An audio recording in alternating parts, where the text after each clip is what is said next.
Wakati wananchi wa jijini Dar es Salaam wakilalamikia huduma zisizoridhisha kwenye usafiri wa mabasi yaendayo kasi, Rais wa Jamhuri ya Muungano wa Tanzania Daktari Samia Suluhu Hassan ameshusha rungu kwa kufanya mabadiliko kwa utendaji wakuu wa vyombo hivyo vya usafiri. Jana Jumatano Oktoba 1, mkuu wa mkoa wa Dar es Salaam Albert Chalamila alifanya ziara ya kushtukiza kwenye kituo cha Kimara, akijionea kero pamoja na usumbufu wanaokutana nao abiria hasa nyakati za asubuhi. Kwa muda mrefu usafiri huo umekuwa na changamoto nyingi kiasi cha abiria kulazimika kujazana kwenye vituo na kugombea magari yanapofika vituoni hasa Kimara na Kivukoni. Taarifa iliyotolewa leo Alhamisi Oktoba 2 na Katibu Mkuu Kiongozi Dr. Moses Kulisuka inaeleza kuwa Rais Samia amemteua Saidi Tunda kuwa mtendaji mkuu wa wakala wa mabasi yaendayo kasi yanayojulikana kama DART. Tunda amechukua nafasi ya Dr. Athumani Kihamai ambaye uteuzi wake umetenguliwa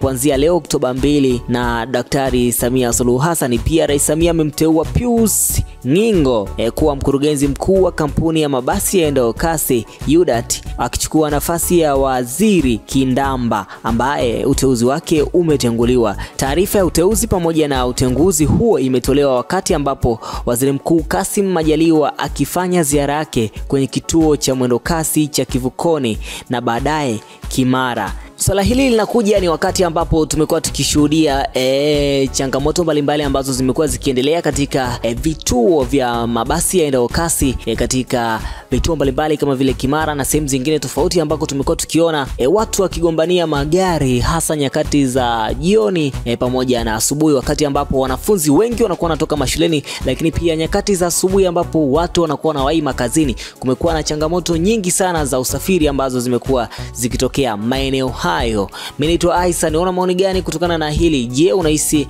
baada ya uteuzi huu pamoja na utenguzi ambao ameufanya Daktari Samia Suluhu Hassan, suluhisho litakuwa limepatikana au la?